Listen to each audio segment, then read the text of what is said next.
Good evening to our guests. We'll get started right about 6:01.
Good evening to everyone. We're just going to get started at 6:01.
Okay, good evening, everyone.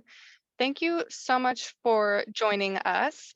My name is Michelle Bennett. I'm a community engagement specialist with the City of Ann Arbor. I'm going to kick off this presentation before I hand it over to the engineers.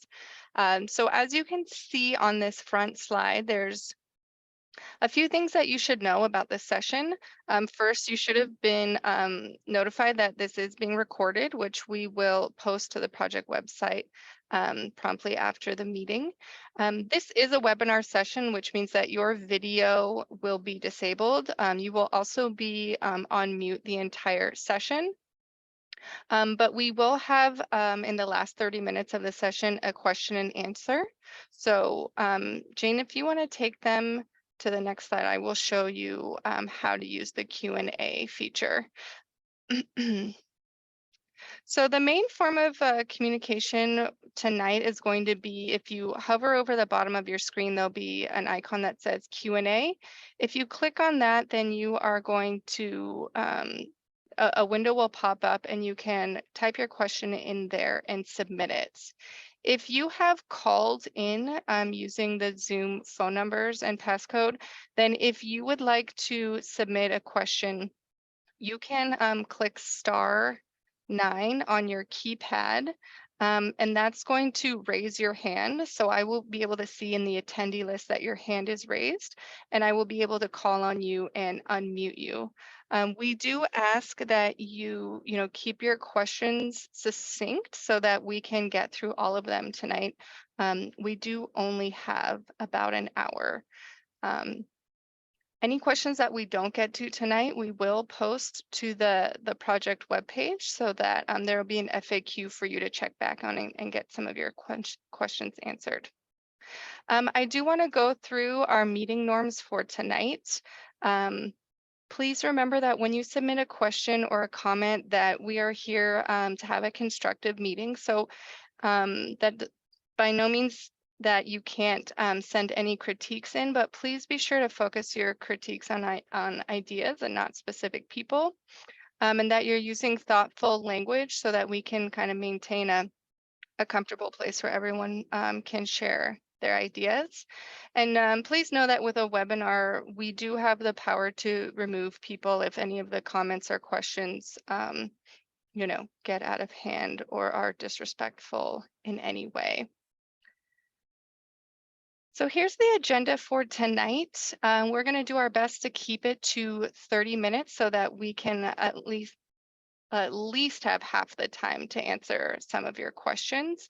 But we will be going through kind of the whole scope of this project, what the project boundaries are, what you can anticipate as a resident, business owner, stakeholder, how this may impact you and for how long. So I'm going to go ahead and introduce the rest of the people on this call. We have Jane Allen, who I will be turning it over to. She is the project manager and also trained as an engineer. Cynthia, her colleague, has also been working on this project, but is not in attendance tonight. And then we also have two other project design engineers that are on the call that will help answer some of your questions later on. I do want to say before we get into the next slide, which Jane will be taking over from here, I'm going to launch this poll. You guys can answer it at any time during the session, and you also don't have to answer it at all. It's completely optional. But during our community engagement sessions, we have been tracking demographics to see, who is attending our meetings. That's all. Data is all aggregated and used only internally. And again, it's purely optional. So please answer only if you'd like to. Okay, Jane, I'm going to turn it over to you to talk more about the project. Thank you so much. So tonight we're talking about the Broadway Street 2023 construction project. The limits along Broadway are going to be the project limits from when the roundabout was built. So about 300 feet north of the roundabout, and we'll travel northeasterly until we hit Plymouth Road to the north. We will also be working into the side streets. That would be Jones, Cedar Bend, Laird, Bates, and Broadview Lane. We will be going into those streets as far as we need to make sure that any future work along those streets do not impact Broadway Street.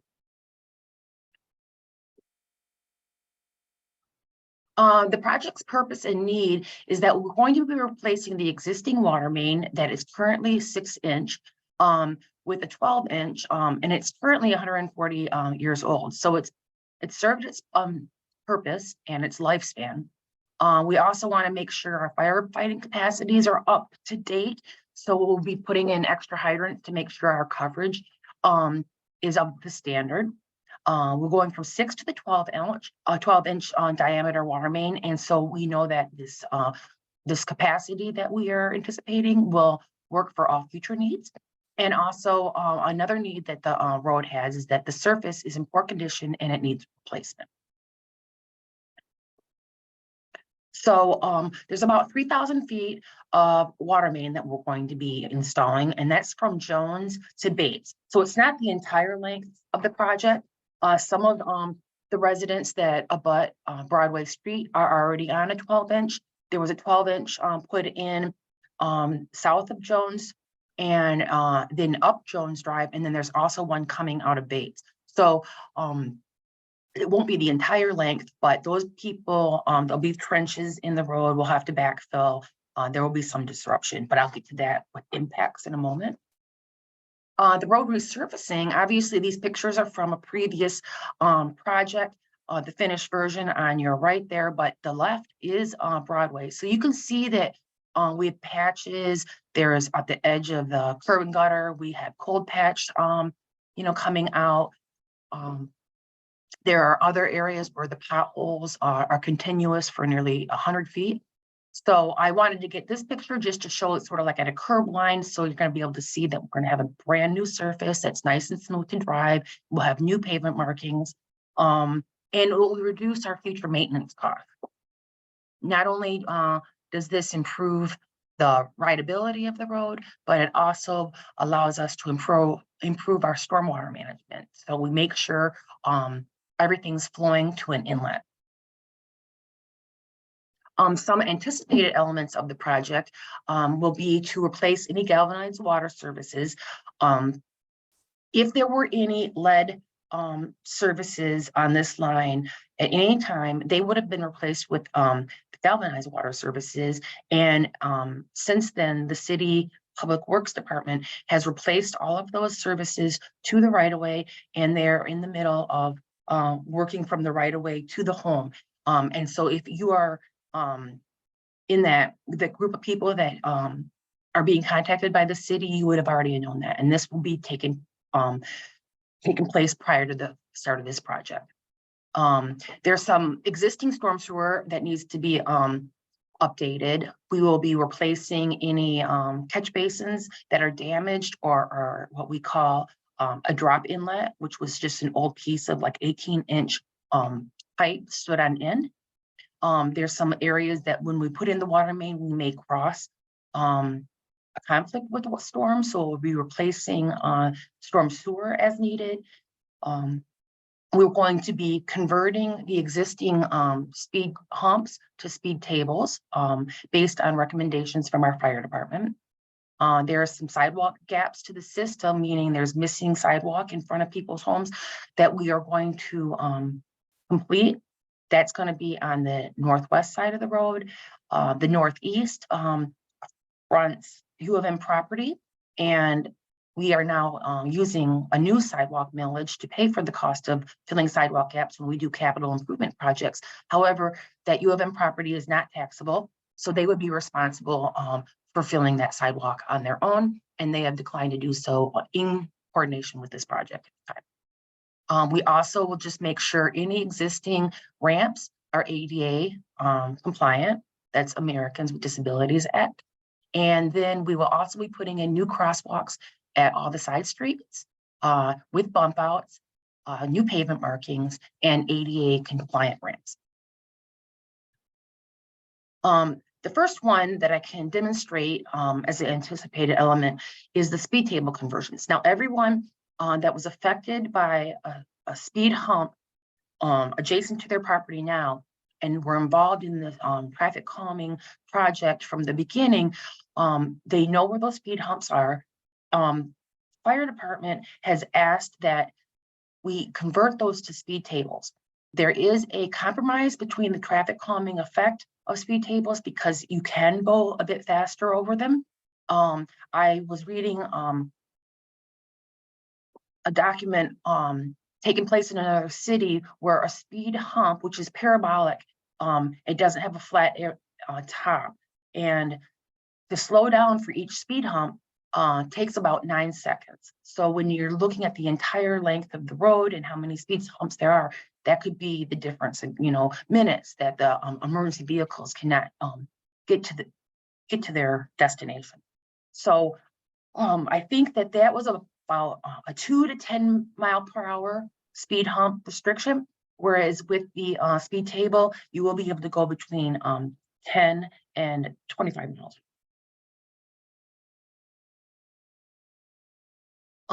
The letters that went out to adjacent property owners were similar to this, but not colored. This is just an example.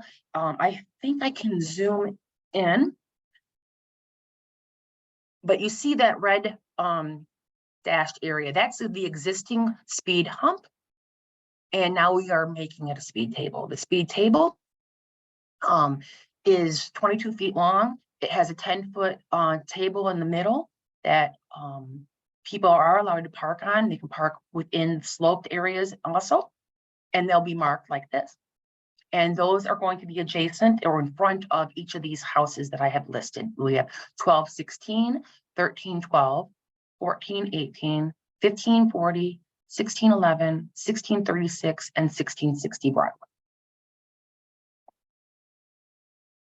We're also going to be filling sidewalk gaps.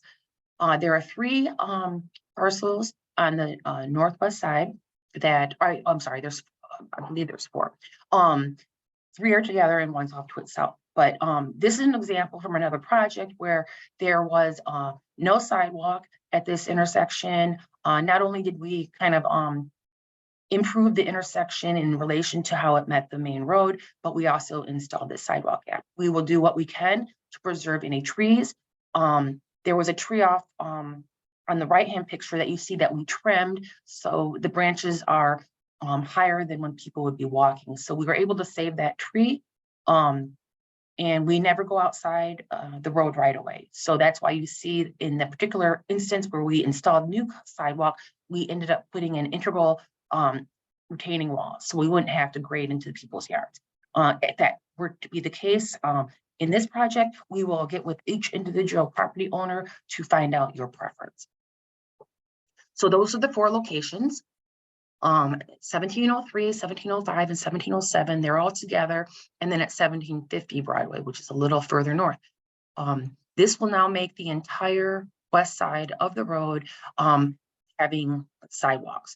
And this will also allow people, even though the sidewalk's not going to be continuous for the entire length of Broadway Street on the east side, there will be crosswalks at every intersecting side street. So you'll be able to cross to the east the west side of the road. So you can use that continuous sidewalk to get north or south.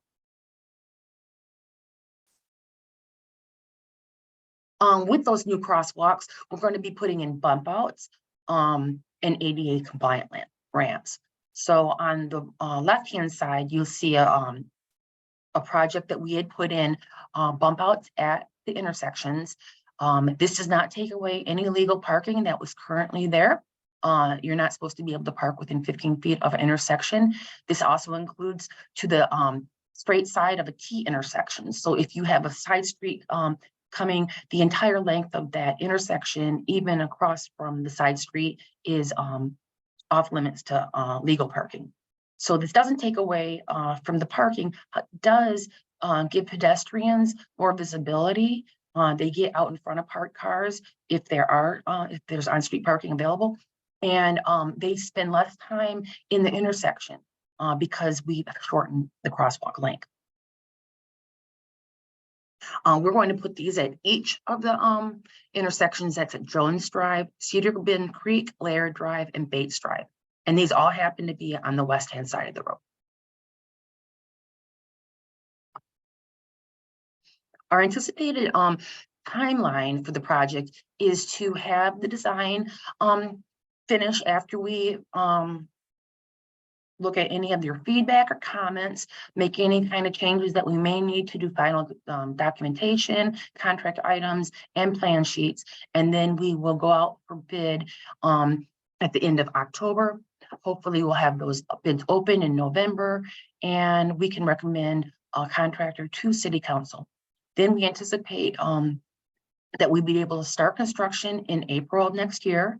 We will start with the water main replacement. Then we'll do any concrete work as far as the curbs for the bump outs, new crosswalks, so we'll incorporate ramps. And as I said too, that any storm work that we decide we need to do. And then at the very end, we'll do the road resurfacing, restoration of any disturbed areas, pavement markings, and then we can open up the road. There will be a detour used for this project. It will be closed to through traffic. The detour will consist of Plymouth Road going north and south. It will be open to local traffic, and we will do anything we can to provide access to your homes. So the impacts that you may see, it's going to be extensive. It's going to be going from April to November. That's a lot of water main to be installed. The contractor will be allowed to work Monday through Saturday, 7 a.m. to 8 p.m. There'll be disruption in traffic along Broadway. So even the local traffic that's allowed on the street may have to stop for flaggers at certain times or wait for trenches to be backfilled or have road plates put on so you can cross.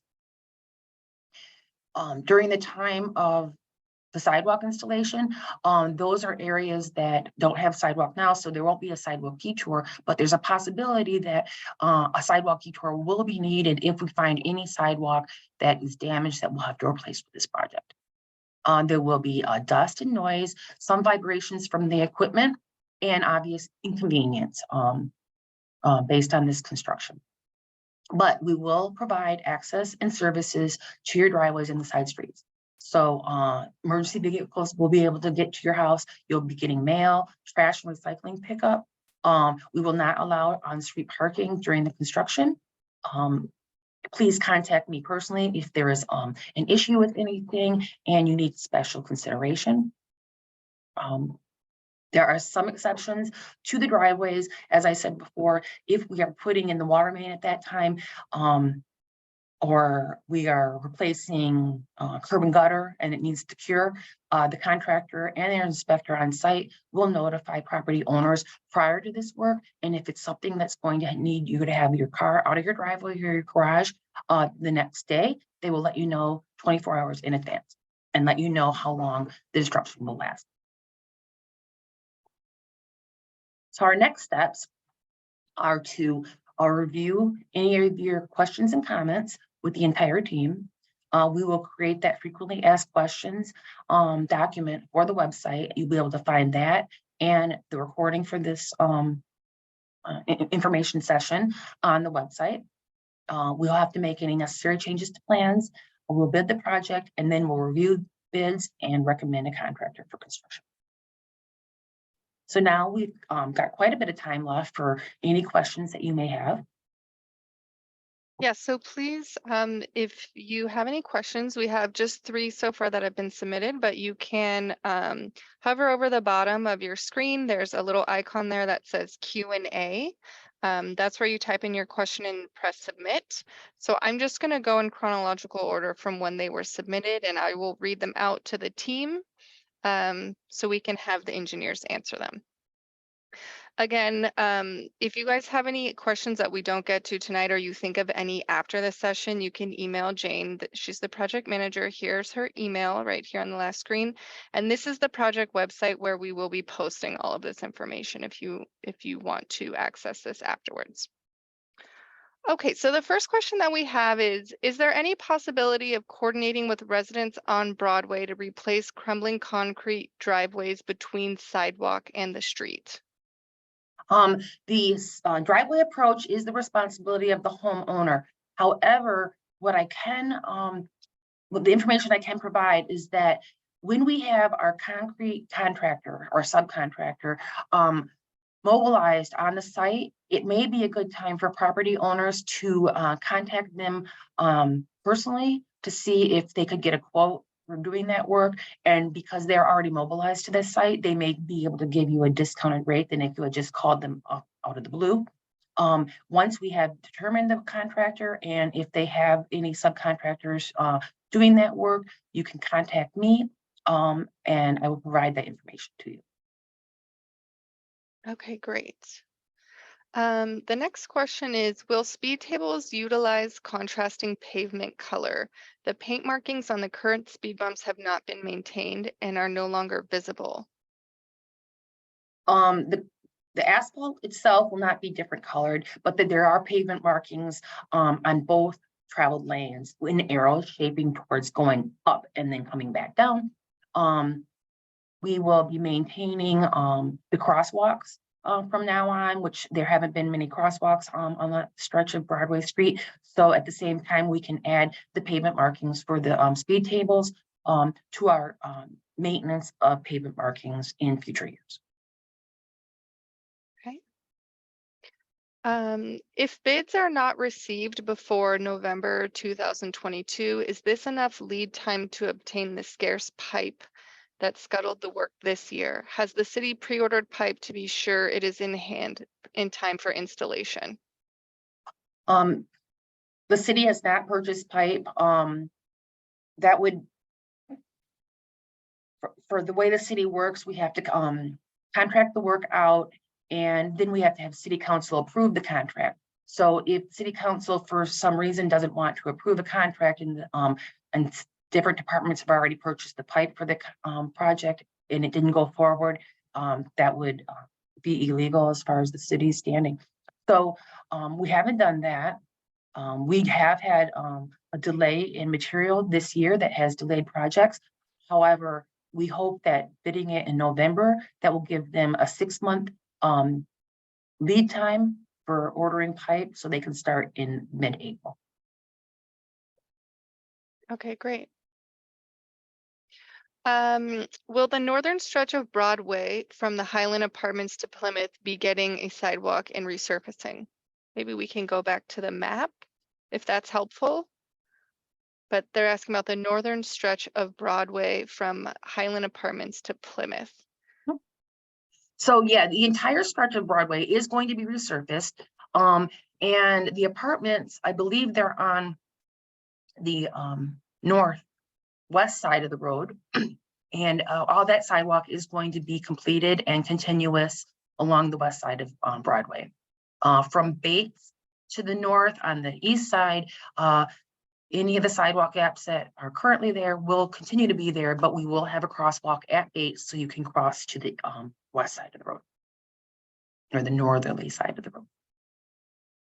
Okay. Will water or sewer services ever be disrupted longer than a few hours during the day? They should not. When the the water main is installed and it's tested, you will still be connected to the existing water main and you should have no disruptions.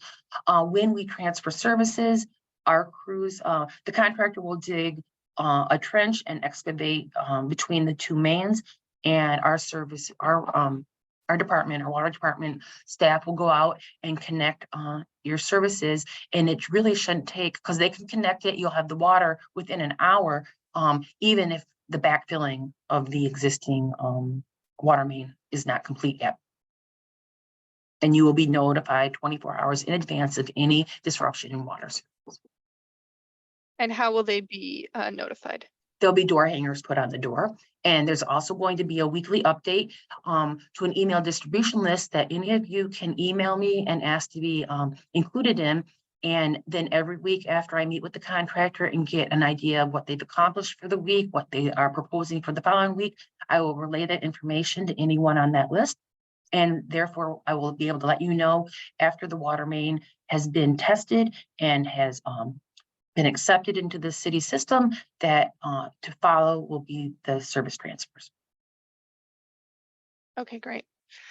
This next one is actually a comment, so I'll read this. We bike to work every day and so glad this project is being done since the street is so scary to ride down with big potholes. Much safer for our kids that ride with us on the back. Well, thank you for submitting that. Thank you. How much of the increased capacity is in order to serve the needs of the increased University of Michigan housing and buildings on North Campus?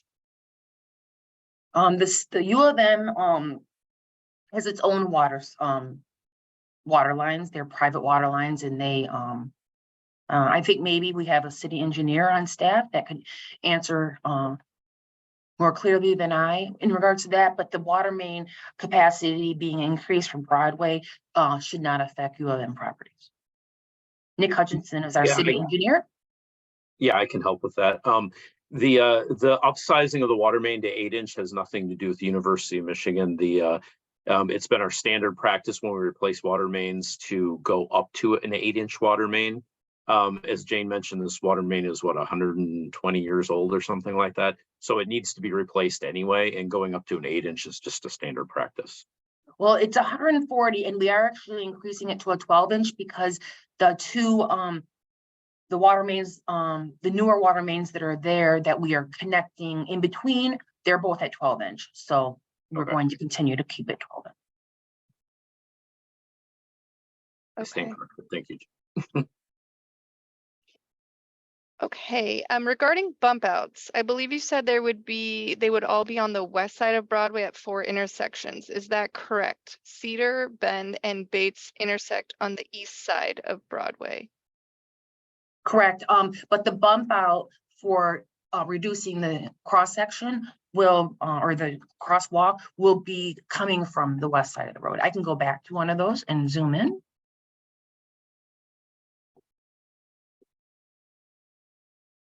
Oh, I see. So this particular one, Jones does come off on the east, but even if like on the south side of the screen there, if that concrete driveway were a side street, the crosswalk situation would look very similar. We would have, it would be just a bump out that lasts the entire length from when it comes in from the curb, it would go straight across and there would be no parking. I do have a view of that if people would be interested. I just have to. Yeah, maybe we can post these to the website as well. Oh yeah, we'll do that then. Okay. I'm gonna skip to when was Broadway last resurfaced, and how long do you expect this resurfacing to last?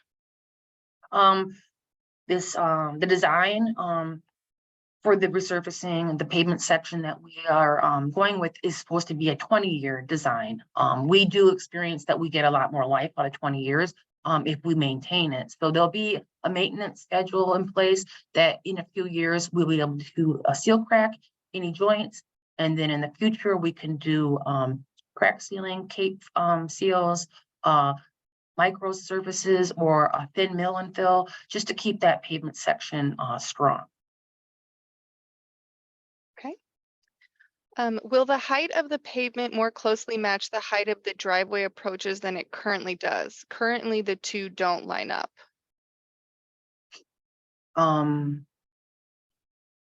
We are going to be placing the asphalt at the same elevation that it currently is at. There might be something Paul Kamer, Fishback, could add to that. The main thing, we want the gutter pan to work properly to get water to inlets. So the water has to get off the road. So the road has to be just slightly higher than the curb. So the water can get off the road into the gutter line. And then therefore the driveways have to have, a gutter pan through there, what we call an M opening at a driveway. It's not a full height curb. It's just one mountable curb. Does anyone from Jane- Fishback want to add anything? Jane's correct. The plan is when the road gets removed or milled, all of the concrete work will be done, as Jane mentioned. So when the ramps get rebuilt, and any of the bump outs get placed, then we will come back and resurface on top of those gutter pans, in order to save the existing curb that's there. So we're not doing a full reconstruction of all the curb. And then there will be, as the contractor works, if there is any joint issues at driveways, the contractor will work those out to make sure that those are transitioned properly. Yeah, and we do realize that some curb along the way is going to be replaced just because of its condition. So there'll be instances that we will have curb replacement, but we didn't want to, this project is deemed a resurfacing. So we don't change the footprint of the road. So we're not really relocating any curb lines that would make a change to the current use of the road at the moment. So it's not a reconstruction. We are using the existing stone base with a little bit of, extra added if we need it. And then we're going to be paving a full pavement section. Okay. Will both sidewalks be closed off or inaccessible for cyclists at any given time? For example, a cyclist trying to avoid road craziness and wants a clear sidewalk segment all the way down. It will depend on any kind of repairs that we have to do in the sidewalk itself. I think that any sidewalk detours that we're going to have, that will, if you follow the detour of the sidewalk detour, then you will be able to get all the way from the north side of Broadway at Plymouth, all the way down to the south side at the roundabout and to the other end of Plymouth. So you'll have a clear path on where to go based on any kind of detour routes. But as I said, we don't have any intention of replacing large amounts of sidewalk, that there'll be gaps, that there'll be like holes. And even if they were, we would require each of the excavations to be filled that day. So therefore they would be open within 3 days based on curing. However, the sidewalk work that we do have anticipated is just filling gaps to the system, which don't have sidewalk now. So there wouldn't be a detour for those locations. Okay. So there was another question about bike lanes. So in what we've gone over tonight, the question is, will there be bike lanes installed? I'm guessing is the question. We are not changing the current use of the road. So where there is on-street parking, there'll continue to be on-street parking. I believe that the road has marked for shared use space between bikes and motorists, utilizing Sharrow's pavement markings. Okay, so no new bike lanes. No. Okay. How many legal parking spaces will be lost? None. Okay.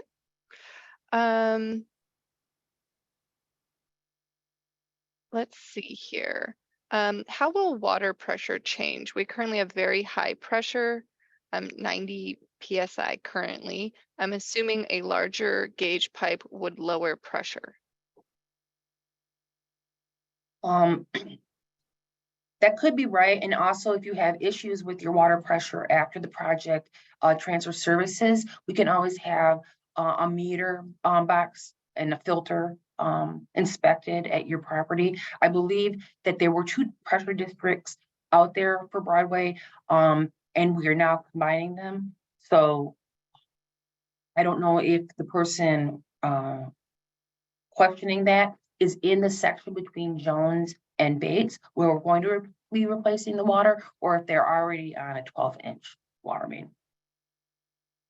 We may need to check with our utilities engineer that does the modeling for this and get back to you on that question. Okay, we'll put that in the frequently asked questions document. Yes, thank you. Well, this is another question about utilities then. Have various utility companies received notice of this work so they might make changes now? I ask because much of the damage to the current surface is from other digging on the last resurfacing, with the patches then failing before the original surface. Well, as I said, all the galvanized service leads will be taken care of. There shouldn't be any work there. This does not appear to be an area where there's orange work. So if your sanitary service is working properly now, there should be no reason that it wouldn't work after the road is resurfaced. In resurfacing the road, there will be a moratorium on open cuts for utility services for 10 years. And that just means that there's a little bit more strict rules in the restoration of any open cuts into the road. They take the joints to the next lane line or to a center line. We hope that doesn't happen. We hope that with the knowledge that this project is coming, anyone who would like to do any kind of utility work that needs to get in the street would coordinate with this project or do it prior to next April. I'll add too that private utilities such as DTE, gas and electric are notified of the project. So if they have work to do, it can be done in advance. Okay.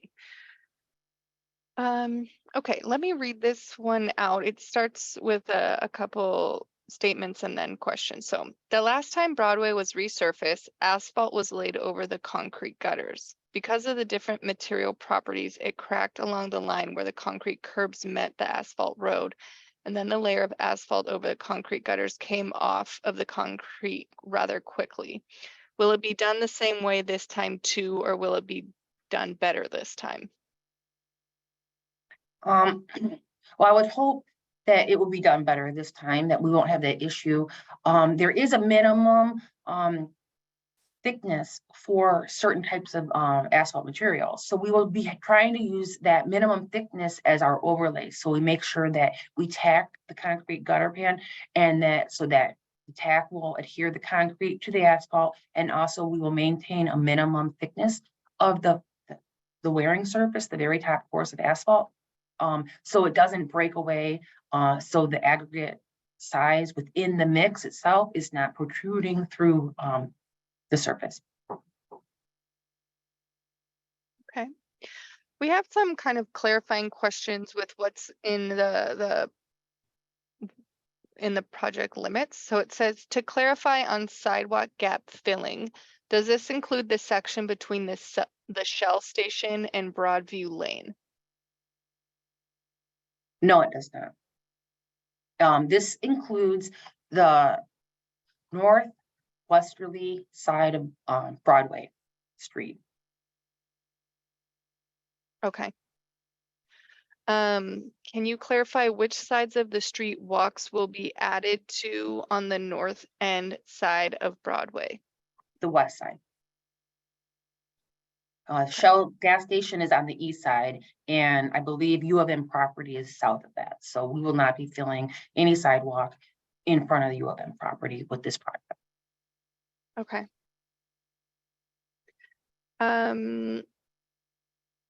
After speed bumps were added, Broadway became much more livable. The combination of higher velocity speed tables and the steep slope of Broadway will result in more speeding. Are there any alternatives to the current planned design? We got the recommendation from the city's fire department chief that they need to have roads with traffic calming implementations such as speed humps, when those are come into a capital improvement project, they want those converted to speed tables because it's just safer from the emergency route point of view. It is a trade-off from what current traffic calming implementations were. But we found that through our traffic calming engineer, Cynthia Redinger, who can't be here tonight, that this is an acceptable compromise. Okay. Yeah, there's a similar question about how traffic speed averages and volumes of cars are expected to change with speed tables. But I think don't you know that answered offhand. That's something that maybe we can ask our traffic engineer if they have some history on that, and we can post that to the frequently asked questions. Okay. Is the water main under the street, or will it be necessary to dig up easements to get to it? The water main is currently in the street, and the new water main will also be within the street. It's going to be along the new water main is going to be along the westerly, it's going to be in the westerly lane, whereas the existing water main is currently a little bit off center. So we will be focusing on the west side of the road with the new water main. Okay, so is the whole of Broadway will be impassable during the installation of the water main, or will it be done in segments? What about gas lines? The water main is installed and misdigged prior to any excavation. So contractor is aware of existing utilities. They hand dig around those. They come across gas lines, storm sewer, sanitary sewer, different crossings. So we always make sure we are aware of our utilities in the right of way and that we can protect them. Occasionally something may be mismarked or be broken by accident, and we will have everything buttoned up and fixed prior to any backfill. Well, will all the installation of the water mains be done at once, or will it be done in segments? It may be a continuous type of work. It's going to be starting, there's 3,000 feet, so we're going to have to test it in different lengths. So after one area may pass, we have a valve in, we can shut that off. I don't know if the contractor will propose to then transfer services or wait till the entire water main is installed before they decide to transfer services. But as I said, the water main is going to be replaced between Jones and Bates. So there are areas on the north and south end of the project that will be open for a full, a full width of the road. And you may experience one lane of traffic for local traffic only when you approach the water main work with flag control. And I think it's important to emphasize there too, what Jane just said, that the road will be open to local traffic. So if you live on Broadway, you will be able to get into your house for the vast majority of the time. It just through traffic will not be able to use the road. Okay, in addition to door hangers, do you send letters to owners if they don't live there? I have all property owners and residents on our mailing list that have gotten the postcards for tonight's meeting, and within this meeting and also in the postcard, it's asked for people to be requesting to be a part of the email distribution list for updates of construction next year during the construction phase. If you would like updates on the design or any changes after this meeting prior to construction, you can always visit the website. But Right, so door hangers were put on, on the property, but if you say own the property but don't live there, then you can subscribe to emails and get updates that way. So if you go to this website here, a2gov.org/Broadway, you can receive emails. And if this is a particular location that you're concerned about, and let's say you have a tenant, and you want to make sure you also know as a property owner when the water may be turned off, you can email me directly and I will make sure that we have that on our radar on the day that that property has notification for a shutdown. Okay. What happens when a car goes over 25 miles an hour? Do they get a jolt? I assume that question means while you're going over a speed table. But it believe just that's says what what happens. you're referring to. I believe it would be a similar feeling of going too fast over a speed hump. You may pick up some air. I don't know. I personally, when I see speed tables, humps and bumps, and they have a warning speed limit sign, I normally go that speed limit or lower, so I don't have any adverse effects to my vehicle. The speed tables and speed humps for that matter are designed to keep people going under the speed limit. And if you go even 25 over them, it will be uncomfortable in your vehicle. Okay. This question is, will there be more crosswalks than at T intersections or cross streets? We were trying to do crosswalks on both sides of the intersection at each side street. I believe that the only one that we weren't able to have on both sides based on a grade separation, it was a little bit infeasible to have on the north side of the intersection. That is the most northerly intersection, which I believe is Broadview. Jane, no, that's at Bates. Oh, I'm sorry. Is yep, it's where the curve comes around before it straightens out. And yes, you were correct. On the east side or north side of the Bates intersection, there will not be a crosswalk, but there will be one on the west or south side of the intersection crossing Broadway. All right. And incidentally, U of M was putting in sidewalk along Bates up to that intersection, but because they are not filling the sidewalk gap to the north, then residents along or any citizen walking on the sidewalk along Bates will then have to cross south, cross Bates with the crosswalk there, and then cross to the opposite side of Broadway Street using the new crosswalk. Okay, so I think this may go along with that. Are you starting at Jones and working up to Bates? That will be a decision for the contractor. They will submit a progress schedule, and it will be approved by the engineer prior to construction. Okay. So I'm going to bring us back to this Shell station.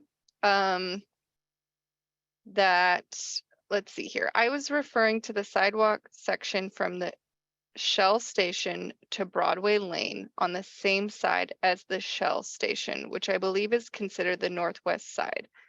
Currently, I feel it very unsafe to walk, and I walk in the road at nighttime during rainfall or during the winter because this section of sidewalk does not exist. Are you sure this sidewalk section is not going to be filled? If I can jump in here, am I able to share my screen, Michelle? I've got a map here that might help. Yeah, and now that you say it, I was thinking that Shell was on the east, but Shell is on the west and it will be filled. But go ahead, Nick. I can stop sharing my screen. You should be able to. Okay. There you go. Okay, so everybody can see that, yes? Yeah, yes. So you guys can see it, everyone else can see it. Here's Broadway right here. The gaps that are going to be filled are this little orange piece right here and this pink colored piece right here. The longer pink piece on the south-ish side of the road there is not going to be filled as part of this project. That's the piece that fronts the University of Michigan property. So hopefully that clarifies what's being filled. Okay. Thank you for that map. It's very helpful. I think I just have one more question for us to address, and it's going back to materials. So why will an asphalt overlay be placed on the concrete gutter pans? Won't the new paving be placed at the same elevation as the original paving and not the asphalt cap added years later? New asphalt overlay on the gutter pans is likely to wash away, as did the pervious overlay. Well, based on the previous question on this topic, I do believe that we're going to have good adherence of the asphalt on the concrete gutter pan. But there were some different reasons that we decided to continue doing that, I'm gonna have Paul Kamer from Fishback review some of those pros and cons, and it became a value of the cost of any kind of new sidewalk and curb and gutter that we would be installing, and also just the visual view of the road. We did not want to take that concrete or the asphalt off the existing concrete gutter pan, and it would leave from the mill that would take off the asphalt, it would leave grooves in the concrete. Yeah, Jane, you're absolutely right. So this was something that we did discuss as part of this project, was whether or not to, like the question asks, to either overlay the gutter pan or butt it up against the gutter pan. It was decided, because we are not replacing the curb and gutter, that the removal of the existing asphalt overlaid gutter pan would not aesthetically look good. When you try to mill off a cap or a overlay like that in the gutter pan, you can't scrape it off smoothly. You're going to have, pieces of asphalt that are left in the gutter pan, or you are going to physically have to scrape off enough where you would start to damage the gutter pan itself. So after some consideration and discussions with the city, it was decided that it would go back at the same elevation as it is now. So you would have, as Jane mentioned, a minimal 1.5 inch overlay of that gutter pan. And then as Jane mentioned also, if there is a maintenance, a program that comes through, and in 10 or 15 years, there needs to be a small mill and fill, or a small mill and overlay, this can be, again, removed and replaced relatively easily. And really not until the curb and gutter along the entire roadway being replaced would you go and put the gutter section back at that elevation. So there were debates both ways, but based on the overall project scope and how this is just a resurfacing, it's a water main with a resurfacing job, this was decided to be the best approach for this segment of roadway. Thank you, Paul. Okay. Yeah, we have one question about fire hydrants. It says, you said additional fire hydrants will be installed. Is there a map showing where the new fire hydrants will be added? Currently, the hydrants are located on the east side of the road. Will they be moved to the west side with the new water main, or will they stay on the east side? We can put a set of plans on the project website that can be viewed by anyone who visits the website, and you can take a look at that. Offhand, I don't have a set of plans with me currently, so offhand, I don't recall which side of the road they're on, but that can be something I can address in the frequently asked questions as well. Okay. Well, I think we've gone through all of the questions. If you have any that you felt were not answered or any more come up, please email Jane and check back with us to the project page.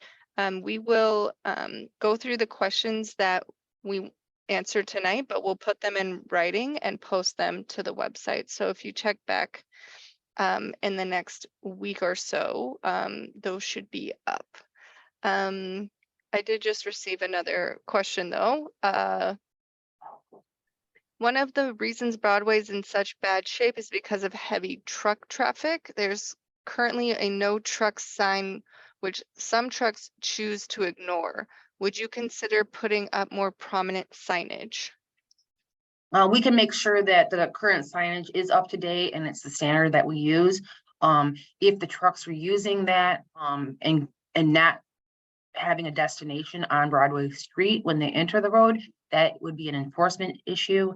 And there's probably a non-emergency phone number that you can call in regards to enforcement that we can add to the frequently asked questions. Mm-hmm. Okay.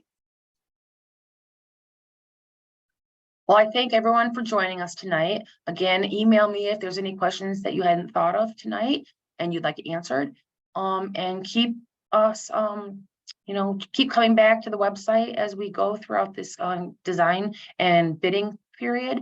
And then make sure you let me know if you want to be on the email distribution list for construction updates on a weekly basis. Thank you. Thanks, everyone.